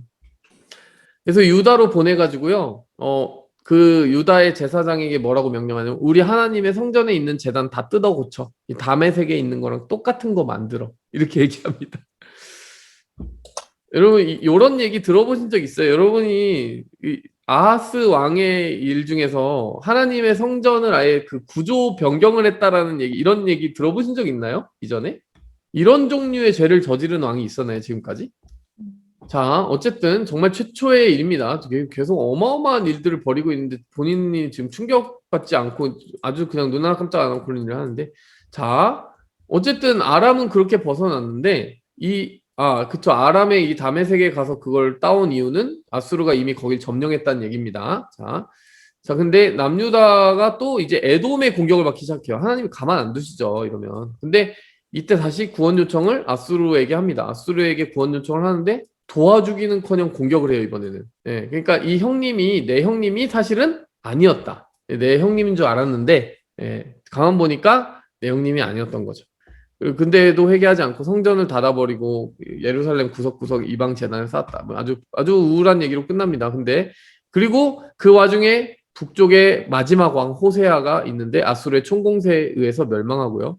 아수르의 이주 정책에 의해서 이방인들이 들어와서 그 땅에 살게 되는데 여러분 여기 되게 재밌는 장면이 있는데 여러분 한번 이 장면 상상해 보실래요? 이 재밌는 장면이에요.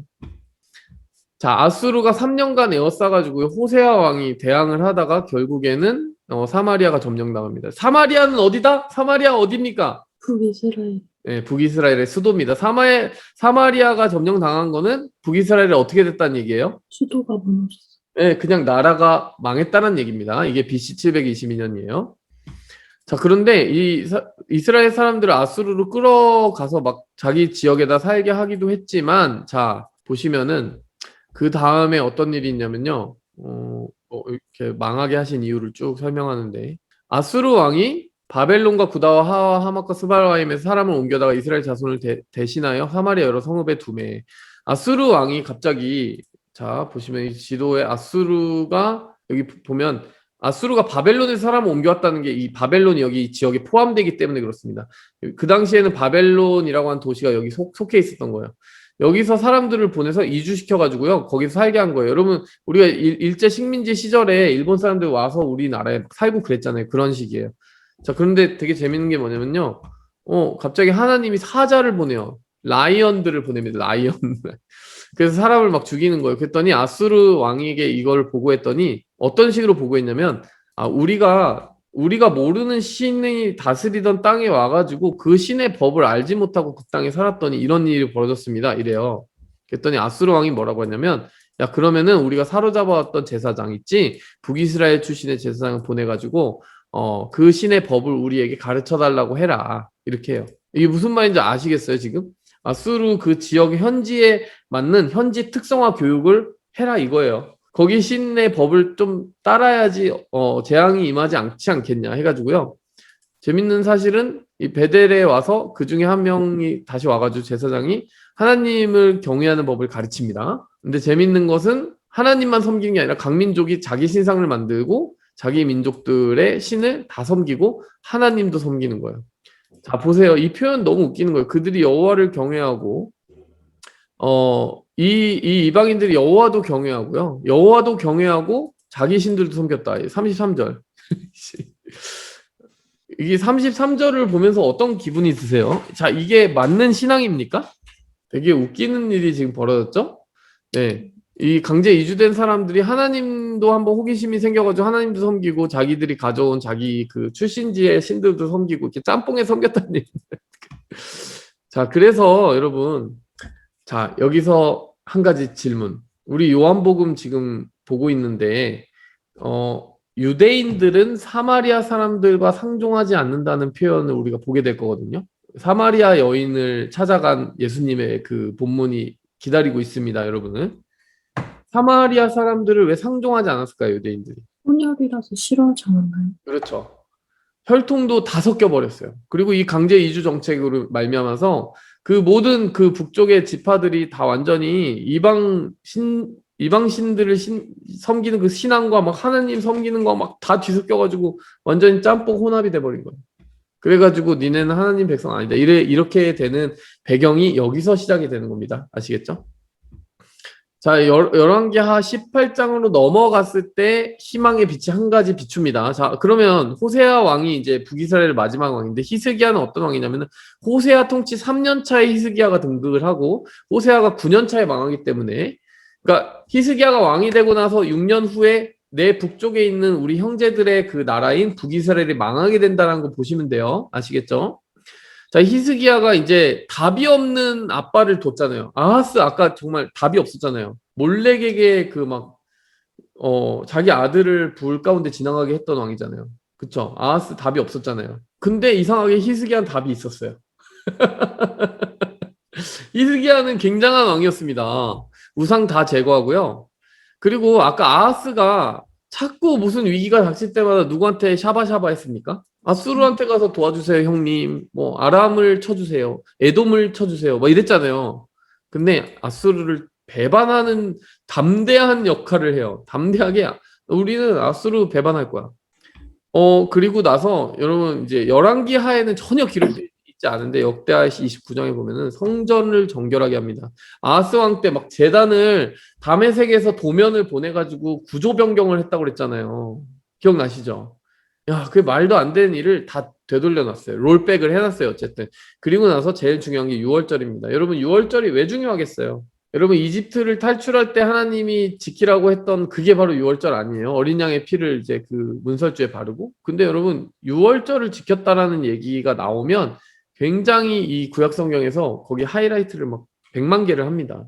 근데 이게 신약 성경적으로도 의미가 있어요. 유월절을 지킨다는 게 왜 중요하겠어요? 신약 성경에 뭐와 연결되기 때문에? 유월절이 뭐하고 연결되는 거예요? 빛나자매?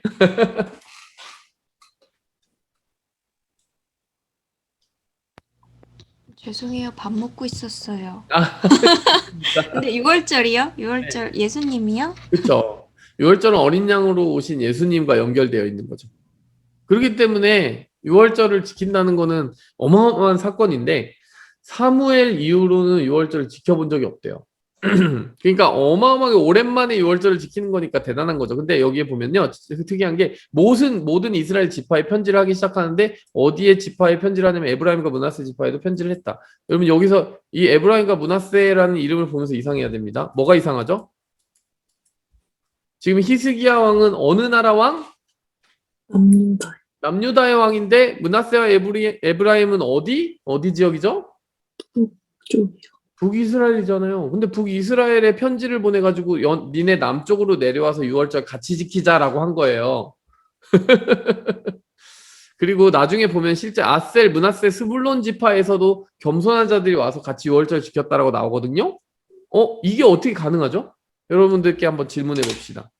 아니, 그동안 남쪽에 그 북쪽의 사람들이 남쪽에 와서 유월절 같이 못 지킨 이유가 뭐예요?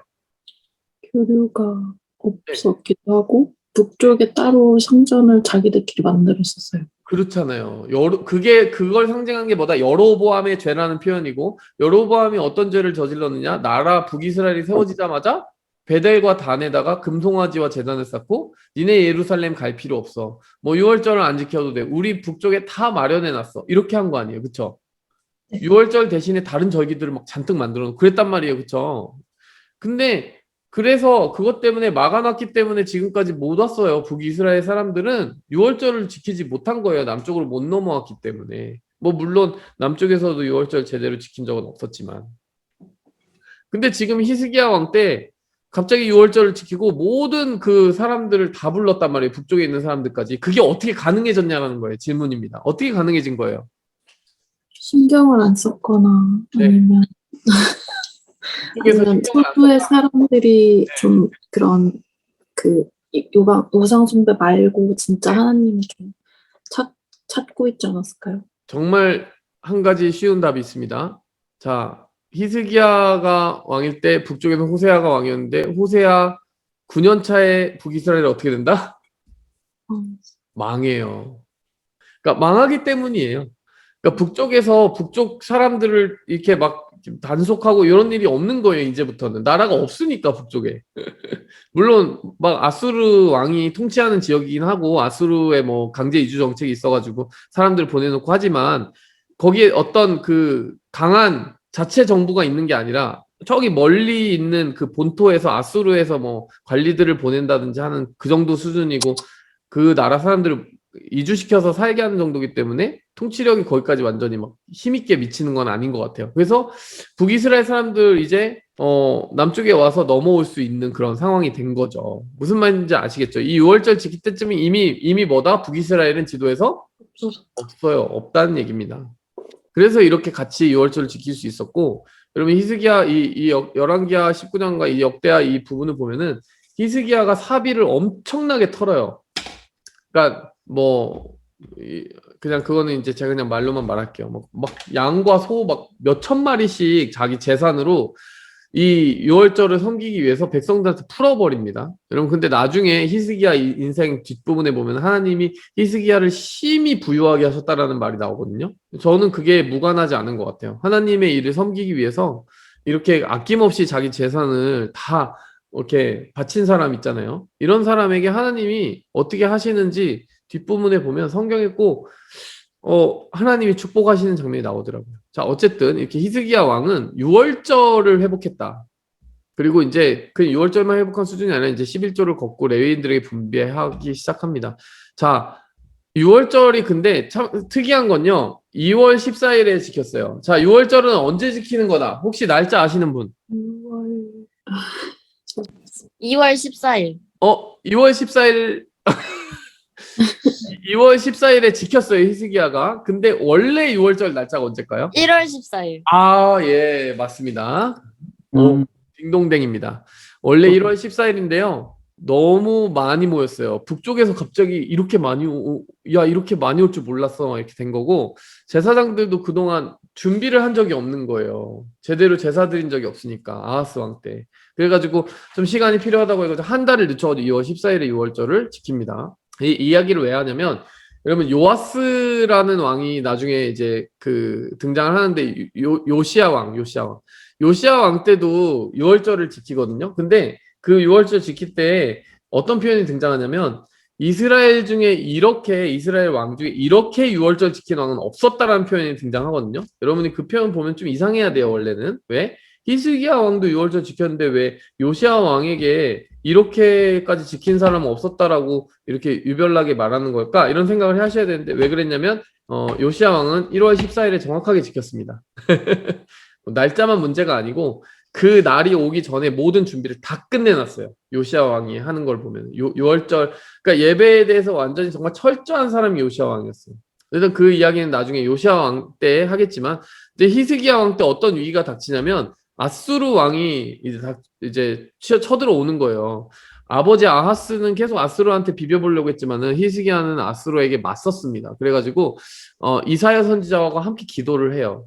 그리고 하나님의 구원이 임해서 18만 5천 명의 군사들이 그냥 하루아침에 그냥 송장이 돼버립니다. 여러분 이 장면은 여러분이 보시면은 그냥 너무 인상적인 장면이에요. 그냥 한 줄이에요. 죽어버렸어요. 다 송장이 돼버렸어요, 아침에.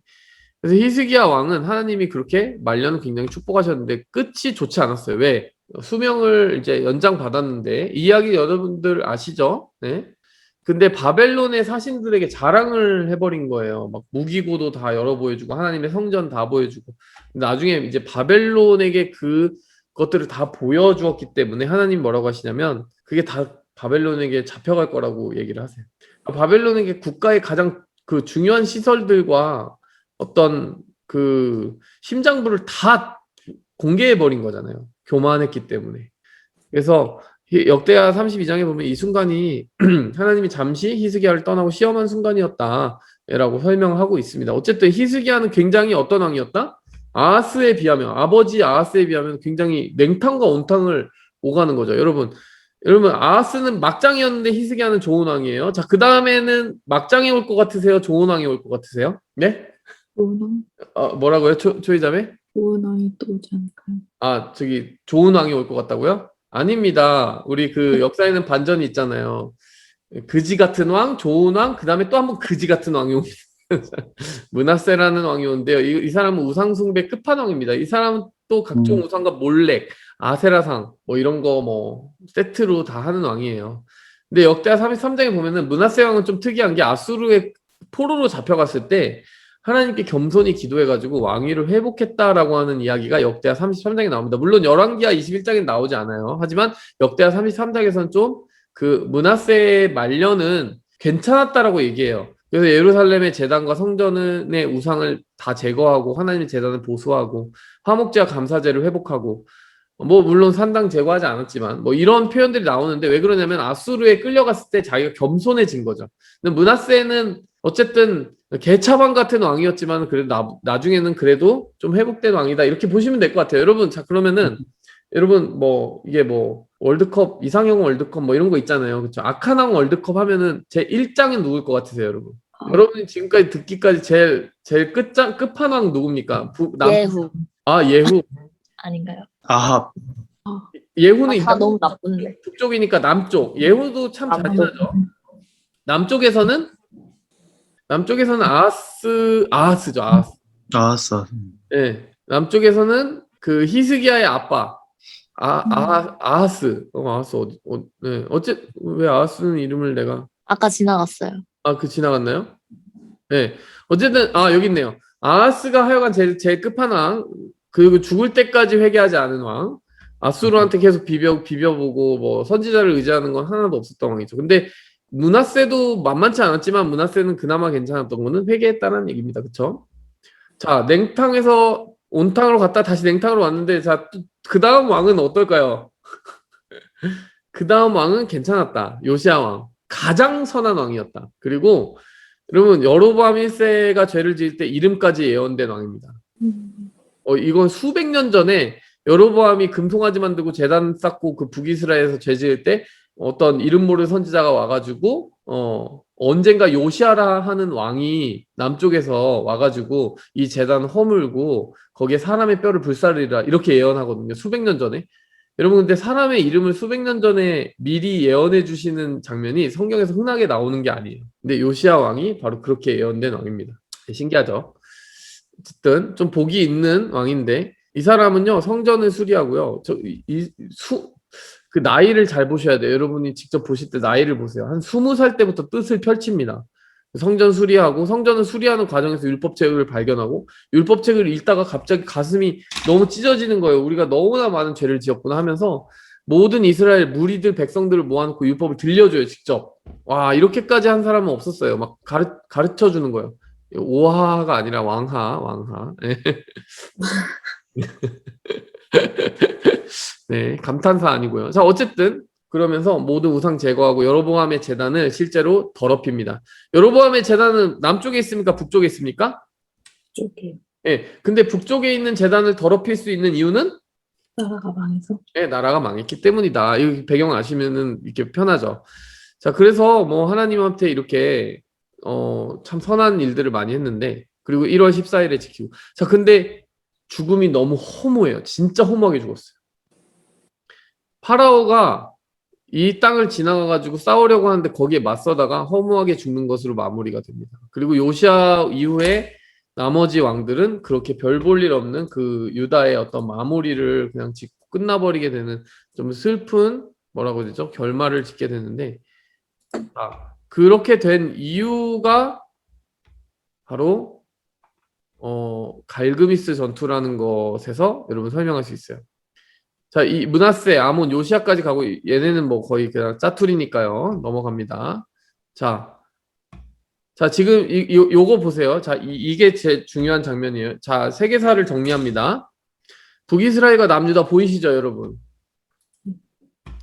북이스라엘 누가 멸망시켰다? 호세야. 네, 예, 호세아 왕이 있을 때 아수르가 멸망시켰다. 네, 그렇습니다. 네. 나이스 트라이. 유다가 남아 있습니다. 유다가 남아 있는데 바벨론이 와서 유다를 멸망시키는 거예요. 자, 근데 어쨌든 그 과정은 어떻게 이루어지냐? 아수르가 멸망시키고 민족 혼합 정책을 했다. 우리 기억했죠? 그다음에 바벨론이 잠깐만. 이거 하기 전에 그 갈그미스 전투가 나와야 되는데. 네. 네.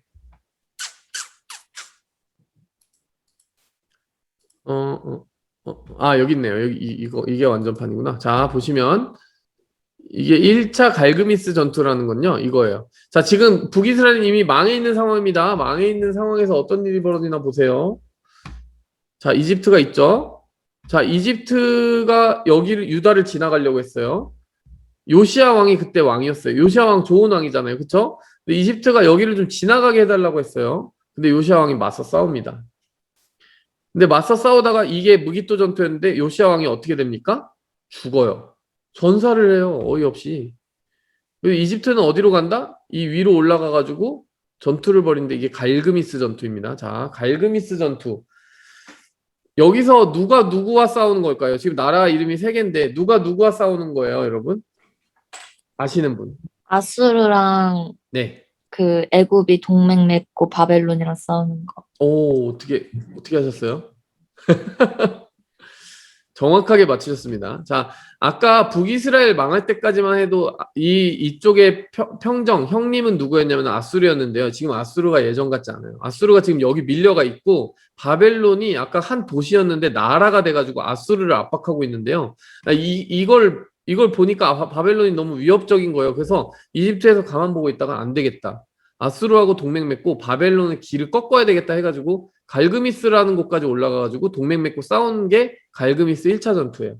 근데 이 갈그미스 1차 전투의 결과 어떻게 됐다? 비겼어요. 약간 애매하게 됐어요. 아수르가 물론 이긴 건 아닌데 여기서 그냥 전쟁이 애매하게 끝나고요. 어떻게 되냐면 요시아가 올라갈 때 죽었잖아요. 그쵸? 자, 그리고 이제 왕들의 순서를 봅시다. 요시아가 죽었어요. 이집트가 올라가면서 유다를 쳐가지고 요시아가 죽었는데 이집트는 여기 올라가 있죠. 지금 군대가. 이때 유다가 요시야 다음에 왕을 세워야 되니까 여호아스를 세웠어요. 왕을 세웠어요. 자, 그 다음에 이집트가 여기 계속 있겠어요? 이집트가 전쟁 끝났으니까 어디로 가야 됩니까? 다시 이집트로 돌아가야 되잖아요. 돌아가는 길에 이 유다 들리겠어요? 안 들리겠어요? 들려요. 들리는데 여기에 요시야 말고 요시야는 자기들이 죽였으니까 올라가면서 내려오는데 여호아스라는 어떤 듣보 같은 왕이 세워져 있네? 우리의 허락도 안 받고 그럼 기분 좋아요? 안 좋아요? 안 좋아요. 안 좋아요. 그래서 이집트가 내려가면서 여호아스를 포로로 끌고 갑니다. 그리고 여호야김이라는 사람을 김씨를 세워요. 자, 그 어쨌든 이렇게 1차 전투는 끝났는데 그 다음에 2차 갈그미스 전투. 야, 얘네 한 번 더 바벨론을 꺾어봐야 되겠어. 이러면서 또 이렇게 여기 뭉쳤는데 이번에는 바벨론이 제대로 이겼어요. 그래가지고 이집트 깨갱. 이집트는 이때부터 여기로 영향력을 뻗치지 못했다라고 나와 있습니다. 자, 근데 문제는 뭐냐면 여호야김 아까 누가 세웠어요? 이집트가 세웠잖아요. 이집트가 이제 여기서 요시야 죽이고 여호아스가 있네 하면서 포로로 잡아가고 야 여호야김을 왕으로 세워야 되겠다 하고 세운 왕이 여호야김이니까 여호야김은 기본적으로 친 이집트 아니겠어요? 그쵸? 친 이집트인 왕을 누가 안 좋아하겠어요? 바벨론이 마음에 안 들죠. 야 니네 이집트한테 비벼볼 거야? 나 이제 바벨론 내가 형님인데 여호야김? 여호야김이라고? 이러면서 마음에 안 들어. 이러면서 어떻게 하겠어요? 여호야김을 포로로 잡아갑니다. 이때 같이 1차 포로로 잡혀간 게 다니엘이에요. 자, 그 다음에 여호야김도 잡아가지만 여호야김이 이제 포로로 잡아가고 여호야김을 죽이네요. 죽여버려요. 죽이고 여호야긴을 세워요. 여호야긴. 자, 근데 2차로 침공해서 여호야긴은 어떻게 한다? 에스겔과 함께 다 잡아가 버립니다. 여호야긴을. 여호야김은 아까 죽었어요. 자, 그렇게 해서 여호야긴은 거기서 꽤 오랫동안 살고요. 자, 끌고 갔으니까 여기 왕을 또 세워야 될 거 아니에요. 그래서 그 퍼펫 왕으로 이렇게 시드기야라는 왕을 세웠는데 여호야긴의 삼촌이었어요. 삼촌. 근데 시드기야는 정말 진짜 이집트에 붙으려고 했기 때문에 바벨론이 너 안 되겠다 하면서 어떻게 합니까? 3차 포로로 잡아가면서 시드기야를 잡아가는데 그러니까 여기 포로로 잡혀가 있는 왕이 두 왕이에요. 여호야긴 왕과 시드기야 왕이 지금 바벨론에 포로로 잡혀가 있는데요. 시드기야 왕은 이집트에 붙으려다가 잡혀갔기 때문에 굉장히 처참한 최후를 맞이해요. 자기 두 눈이 뽑히고요. 두 눈은 뽑히기 전에 자기 아들들을 눈앞에서 죽는 거를 봤어야 됐고 눈이 뽑혀버리는데 여호야긴은 사실 바벨론에서 나중에 되게 잘 대접해줬다라고 나와 있어요. 그게 성경에 나옵니다. 자, 이렇게 여러분 세계사의 이런 부분들이 이렇게 진행이 됐던 거예요. 아시겠죠? 자, 굉장히 많은 그 세계사 분량이 있었기 때문에 여러분들이 이제 아마 헷갈릴 수 있었을 텐데 그렇게 아시면 되고 에스라, 느헤미야, 에스더, 다니엘, 에스라, 느헤미야, 에스더는 정말 중요하죠. 다음에 하겠습니다. 다음에 하겠습니다. 네. 근데 아까 그 세계사를 보면은 나라는 북쪽이랑 남쪽이 다 멸망했어요. 여러분 정리하면 북이스라엘은 누구한테 망했다? 아수르한테 망했다. 그리고 남유다는 아수르 다음에 큰형님 누구죠? 바벨론한테 망했다. 네. 그러니까 이제 망하고 나서의 이야기가 중요한데 하나님이 망할 거라고 예언을 이미 하셨었어요. 예레미야한테. 되게 웃기는 거예요.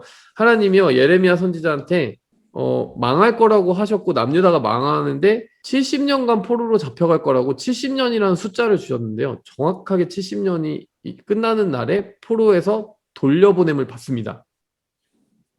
그리고 심지어 더 웃긴 얘기를 해드릴게요.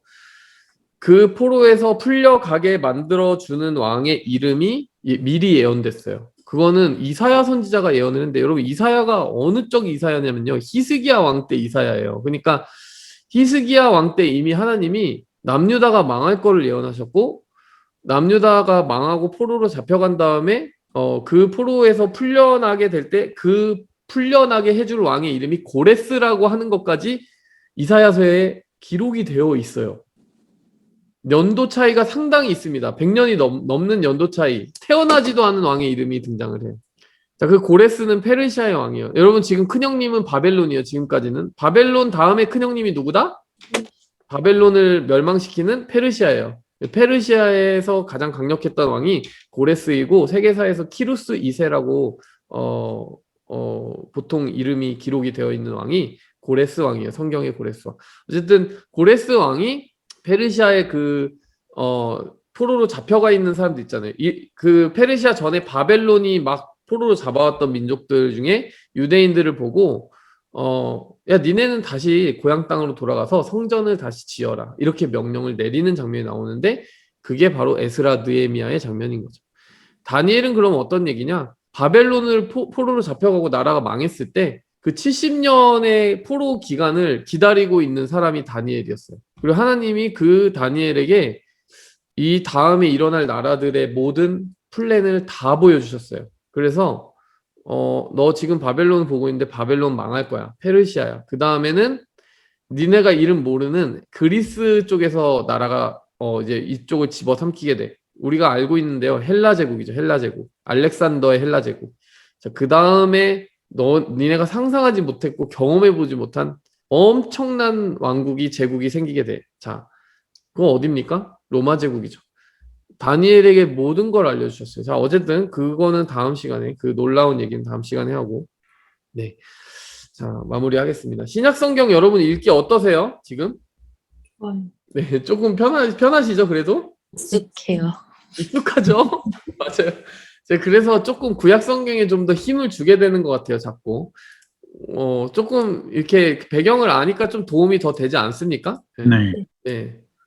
자, 여기서 마칠 텐데, 혹시 오늘 느낀 점이 있다면, 네, 한두 분만 나눠주시겠어요? 마지막 용사들인 것 같아, 거의. 살아남은 자들. 제일 많이 말을 안 하는 분들의 목소리를 듣고 싶습니다. 그다음에, 자, 그럼 유진 자매. 것 같은데. 저는 네. 아까 그 왕이 왕다워야 왕이라고 했던 요아스였나요? 맞아요. 네. 네.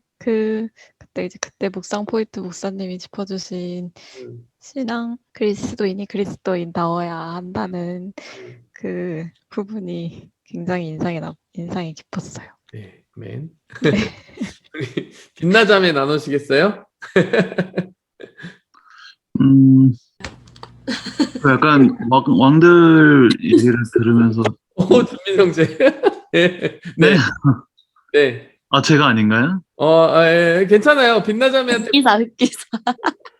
네, 고마워요, 준민 형제. 네, 한번 나누시겠어요? 그 왕들 얘기를 들으면서 이렇게 약간 공통점이라 그래야 되나? 아니면은 거기서 배워야 할 점은 그들이 처음에는 하나님을 섬기지 않고 우상을 섬겼다가 이렇게 그래도 회개한 왕들의 모습을 좀 본 것 같은데, 네. 저희도 매일매일 하루를 살아가면서 물론 하나님께 죄 짓는 순간들이 있겠지만 꼭 그래도 돌이켜 하나님께 회개해야겠다라는 마음이 들었어요. 네, 좋은 포인트인 것 같습니다. 왜냐하면 선지자를 계속 보내주시거든요. 그 말은 하나님이 준비가 돼 있으시다는 거죠. 돌이키기만 하면 다시 회복시켜 주실 수 있는 마음의 여지가 항상 있으시다라는 거죠. 네. 그 점이 상당히 중요한 것 같습니다. 죄를 안 짓고 사는 사람은 없지만 정말 회개를 얼마나 정말 진실하게 하느냐가 우리의 그 영적인 승패를 가르는 것 같다, 이런 생각이 들죠. 네, 빛나자매. 하는 건가요? 아니요, 마이크가 풀려 있길래.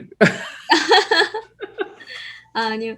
그냥 여전히 어렵다라는 생각했고요. 네. 제 기억에 남아있는 게 참 적구나. 근데 막 너무 헷갈려요. 분명히 그거 딱 들으면 맞아 이런 게 오는데 네. 답을 이렇게 듣기 전까지는 기억이 나지 않는다는 게 참 그쵸. 슬펐어요. 네. 근데 그냥 그게 자연스러운 것 같아요. 저도 사실 이게 통독이라는 게 그런 것 같습니다. 한 번에 다 들어오는 게 아닌 것 같고, 진짜 여러 번 계속, 그러니까 덧칠하고 또 덧칠하고 해서 빈 공간을 이렇게 채워가면은 보이지 않았던 게 보이고 또 보이고 하는 것 같아요. 네. 그래서 이번에 또 했으니까 우리 또 한 번 할 때 더 칠하면 되지 않을까 이런 생각이 듭니다. 네. 네, 같이 기도하고 마칠게요. 하나님 감사합니다. 하나님의 말씀을 깨닫고 다시 한번 정말 주님 부르신 그 자리에 돌아갔던 요시야 왕을 생각합니다. 성전을 청결하게 하다가 우연히 율법책을 발견했고 그 안에서 모세에게 주셨던 그 율법을 얼마나 깨뜨려 왔는지 그제서야 알게 된 요시야가 하나님 앞에 정말 전무후무한 개혁 운동을 일으켰던 것을 생각해 보게 됩니다. 하나님, 말씀이 희미해져가는 세대 가운데 우리가 요시야와 같이 쓰임받게 도와주시옵소서. 그 당시에는 남유다가 망하는 마지막 불꽃에 불과했지만 하나님, 우리가 이 시대에 요시야와 같이 쓰임받을 때는 꺼져가는 불이 아니라 정말 다시 한번 하나님이 정말 커다랗게 그 교회의 부흥을 일으키는 살아 넘치는 더 커져가는 불로 우리를 사용해 주시기를 원합니다. 하나님, 요시아와 같이 묻혀있던 말씀을 깨닫기 위해 우리가 이렇게 통독반의 시간을 가집니다. 또 가졌습니다. 하나님께서 말씀 더욱 사랑하게 도와주시고 우리에게 다시 생생하게 이 말씀들이 역사하고 운동하게 도와주시옵소서. 예수님의 이름으로 기도하였습니다. 아멘. 네. 감사합니다. 감사해요. 감사합니다. 할렐루야. 감사합니다. 네, 안녕히 계세요.